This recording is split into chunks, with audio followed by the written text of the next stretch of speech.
السلام علیکم ورحمۃ اللہ وبرکاتہ۔ اعوذ باللہ من الشیطان الرجیم، بسم اللہ الرحمن الرحیم۔ ذلك عیسی ابن مریم قول الحق الذي فيه يمترون۔ صدق اللہ العلی العظیم۔ اللهم صل على سيدنا ومولانا محمد النبي الأمي وعلى آله وأصحابه وبارك وسلم وصل عليه۔ معزز بہنوں اور بھائیوں، سورہ مریم اور پارہ نمبر 16 چل رہا ہے۔ سورہ مقدسہ کی آیات مبارکہ نمبر 34 تا 40 ہیں، جن پر آج انشاءاللہ بات چیت ہوگی، اور یہاں پر سورہ مبارکہ کا رکوع نمبر 2 اور پارے کا رکوع نمبر 5 مکمل ہو رہے ہیں۔ گزشتہ درس میں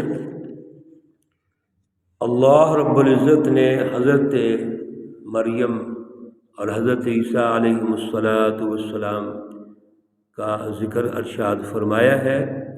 حضرت عیسیٰ کی ولادت، پھر حضرت مریم کا ولادت کے بعد اپنی قوم کے پاس آنا اور قوم کا آگے سوالات کرنا، پھر ان سوالات کا جوابات دینا، اور ان جوابات کے پیچھے اللہ رب العزت کی رہنمائی کا ہونا، یہ سارا کچھ ذکر ہے۔ اور آخر میں بڑی اہم بات یہ تھی کہ عیسیٰ علیہ السلام جب اپنی ماں کی گود میں ہم کلام ہوتے ہیں، گفتگو کرتے ہیں، تو جو جملے حضرت عیسیٰ نے ارشاد فرمائے، وہ ایک ایک لفظ بہت قیمتی ہے، بڑی رہنمائی ہے اس میں۔ جیسے آپ نے فرمایا عبداللہ، پھر فرمایا آتانی الکتاب، پھر فرمایا وجعلنی نبیا، اور پھر نمبر 4 فرمایا وجعلنی مبارکا اینما کنت، پھر نمبر 5 فرمایا واوصانی بالصلاۃ، نمبر 6 فرمایا والزکاۃ، اور نمبر 7 فرمایا وبرا بوالدتی، نمبر 8 فرمایا ولم یجعلنی جبارا شقیا، اور پھر آخر میں فرمایا والسلام علی یوم ولدت ویوم اموت ویوم ابعث حیا۔ ایک ایک لفظ بڑی رہنمائی یہاں پہ موجود ہے، جو ہم نے ہلکی سی تصویر پچھلے درس میں گزارش کی تھی۔ اس ساری گفتگو کے بعد اللہ رب العزت ارشاد فرماتے ہیں آیت مقدسہ نمبر 34 میں، ذالک عیسی ابن مریم۔ جتنا واقعہ آپ نے سنا ہے، یہ کون ہیں، کون ہستی ہیں، کون سی عظیم اولوالعزم ہستی ہیں؟ یہ عیسیٰ ابن مریم ہے، یعنی نہ یہ خدا ہے نہ خدا کے بیٹے ہیں، جیسے عقیدہ تثلیث ان کا ہے، اور عیسائیوں کے اندر مختلف عقائد بن گئے۔ وجہ اس کی یہ ہے قول الحق الذی فیہ یمترون، یہ وہ سچی بات ہے جس میں یہ شک کرتے تھے، آپس میں جھگڑتے تھے۔ اسی طرح اللہ رب العزت نے ان کو کلمۃ اللہ فرمایا، یا قول الحق آ گیا ابھی میں۔ تو حضرت عیسیٰ علیہ السلام کے بارے میں جتنے بھی ان کے آپس کے عیسائیوں کے خیالات ہیں، وہ سارے باطل ہیں۔ تو یہ اللہ کے بندے ہیں، عیسیٰ ابن مریم ہے، مریم کے بیٹے ہیں، لہٰذا عیسیٰ علیہ السلام کے بارے میں جو جتنے بھی خیالات ہیں وہ مسترد کر دیے گئے۔ ما کان للہ، اللہ رب العزت کے لیے یہ مناسب نہیں ہے کہ اللہ رب العزت کے لیے کہا جائے ان یتخذ من ولد، اللہ رب العزت کی کوئی اولاد ہے۔ سبحانہ، وہ پاک ہے، وہ اپنی اولاد سے نہ وہ خود کسی کی اولاد ہے، نہ اللہ رب العزت کی کوئی اولاد ہے۔ لم یلد ولم یولد، ولم یکن لہ کفوا احد۔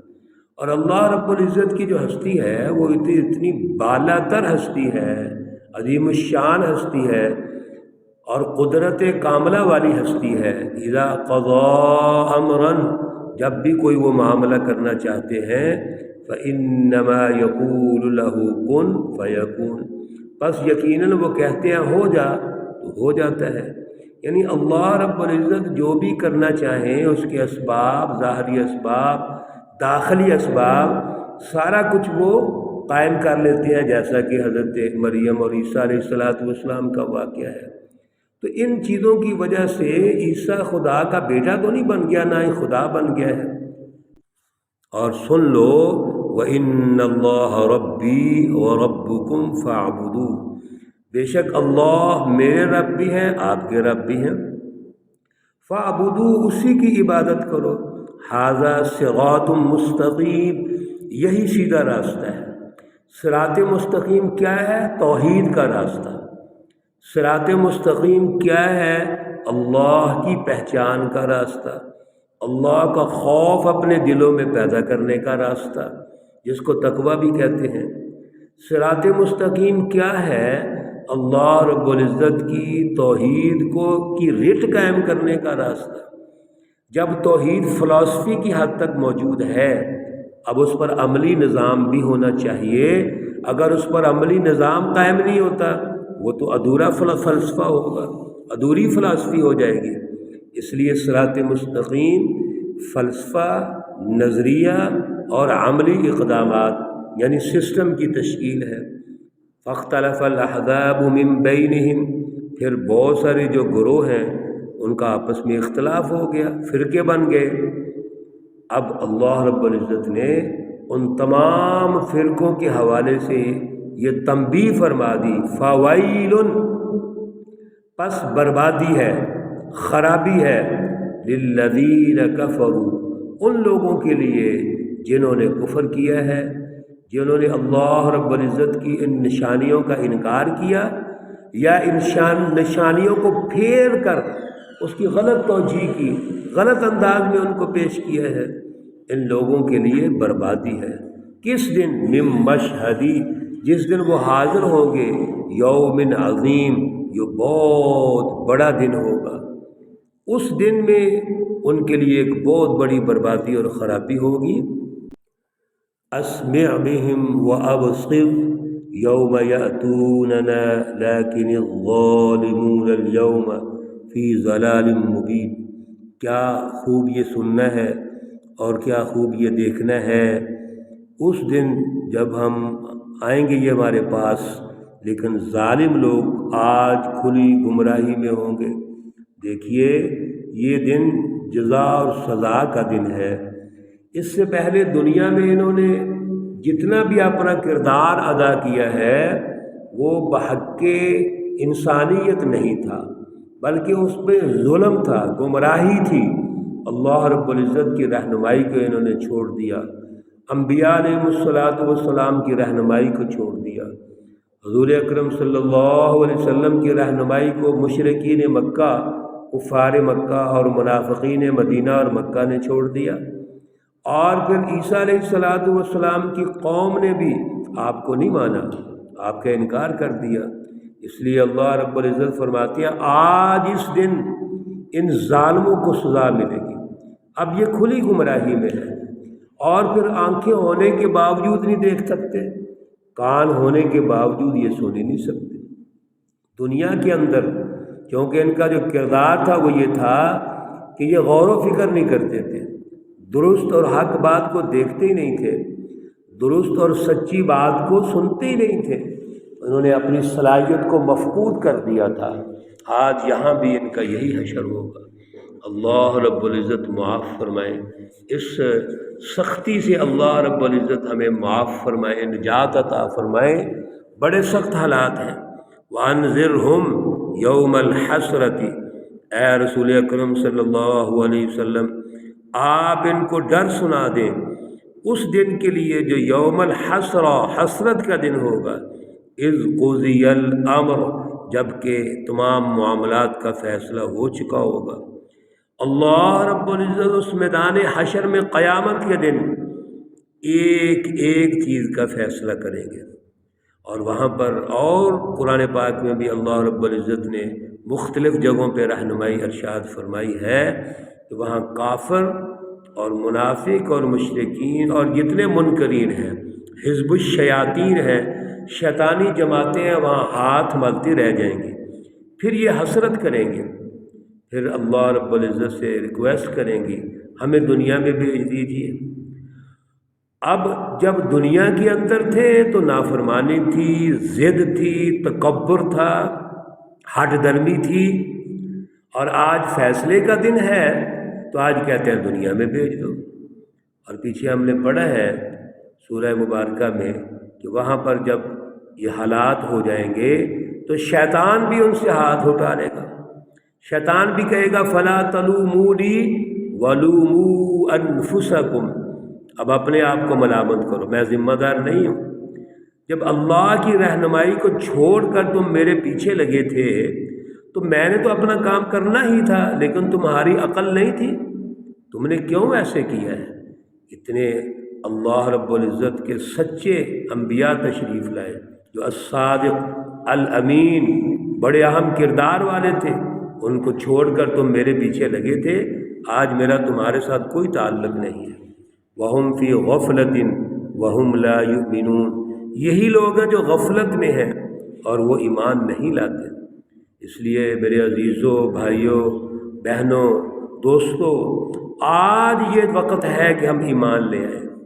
آج وقت ہے اس دنیا جو دار العمل ہے اپنے اعمال کو درست کریں، سب سے پہلے اپنی سوچ درست کریں۔ جب تک سوچ درست نہیں ہے، اعلیٰ نظریہ نہیں، اعلیٰ شعور نہیں، تو عمل و کردار کیسے ہوگا؟ اس لیے پہلے اپنی سوچ درست کرنی پڑے گی، فلسفہ توحید سمجھنا پڑے گا، اس کو دل میں اتارنا پڑے گا، اسی کے مطابق ہمیں اپنا شعور بلند کرنا ہے جو اللہ کی رضا ہے، اللہ کا خوف ہے۔ پھر اگلا مرحلہ یہ ہے کہ اسی فلسفہ توحید کی رٹ کو ہم نے قائم کرنا ہے، انسانیت کو اس کی طرف لانا ہے، اللہ سے ساری انسانیت کو جوڑنا ہے، اور ہر قسم کا شرک وہ کسی نوعیت کا ہو ہمیں اس کو چھوڑنا پڑے گا، وہ کسی انسان کی پرستش کا ہو، خیالات کی پرستش کا ہو، نظریات کی غلط نظریات کو پروان چڑھانے کا ہو، وہ سسٹم کا شرک ہو، سیاسی اور معاشی اعتبار سے ہو، یعنی انسان اپنے وسائل کو خدا بنا لے، اپنے نظریات کو خدا بنا لے، اپنے جو اختیارات ہیں ان میں اپنے آپ کو خدا سمجھنا شروع کر دے، یہ سیاسی شرک ہوتا ہے، معاشی شرک ہوتا ہے۔ تمام تر شرک کی جو نوعیتیں ہیں ہمیں ان سے آزاد ہونا پڑے گا۔ اللہ رب العزت نے آیت مقدسہ نمبر 40 میں یہ فیصلہ دے دیا کہ جتنے بھی تم لوگ ہو، اے انسانوں، غور کرو اور سوچو، انا نحن نرث الارض ومن علیہا، سب سے پہلی بات تو یاد کر لو، ہم اس زمین اور اس پہ جو کچھ ہے اس کے وارث ہیں، اور پھر وَإِلَيْنَا يُرْجَعُونَ، اینڈ کیا ہونا ہے؟ ہماری طرف پھر واپس آئیں گے، لوٹ کر آئیں گے۔ تو جب انسان کا ہے ہی کچھ نہیں، یہ زمین جس میں مرنے کے بعد جانا ہے، اور مرنے سے پہلے جو ہم زندگی بسر کر رہے ہیں یہ اللہ کی ہے، تو زندگی میں زمین اللہ کی، ہم تو عارضی طور پر آئے ہیں، عارضی طور پر وقت گزار رہے ہیں، مسافر ہیں ہماری زندگی کی مثال مسافر کی ہے، مرنے کے بعد پھر زندگی میں زمین میں چلے جائیں گے۔ تو بھائی جب زمین ہماری نہیں، اختیارات ہمارے نہیں، تو وہ تو اللہ کے ہیں، پھر اللہ کے طرف واپس جانا ہے، جہاں سے آئے ہیں پھر اس کے پاس واپس چلے جانا ہے۔ تو پھر ہم ہیں کیا؟ ہم کچھ بھی نہیں، ہم اللہ کے بندے ہیں۔ بس ہمیں ایک بات یاد رکھ لینی چاہیے، اللہ کی توحید پر ایمان لانے کے بعد انسانوں سے پیار کرنا ہے، محبت کرنی ہے، عدل و انصاف قائم کرنا ہے، عاجزی اور انکساری کے ساتھ رہنا ہے۔ جو کچھ ہمارے پاس ہے وہ اللہ کا ہے، ہمارا یہ ایمان ہونا چاہیے یہ اللہ کا ہے، اللہ نے دیا ہے اور اللہ کے پاس واپس جانا ہے۔ اللہ رب العزت ہمیں سمجھ عطا فرمائے۔ اللہ رب العزت تمام مرحومین و مرحومات کو جنت الفردوس میں اعلیٰ مقام عطا فرمائے۔ اللہ رب العزت تمام بیماروں کو شفائے کاملہ عاجلہ مستمرہ عطا فرمائے۔ ربنا تقبل منا انك انت السميع العليم وتب علينا انك انت التواب الرحيم، وصلى الله تعالى على النبي الأمي محمد وعلى آله وأصحابه أجمعين برحمتك يا أرحم الراحمين۔ السلام عليكم ورحمة الله وبركاته۔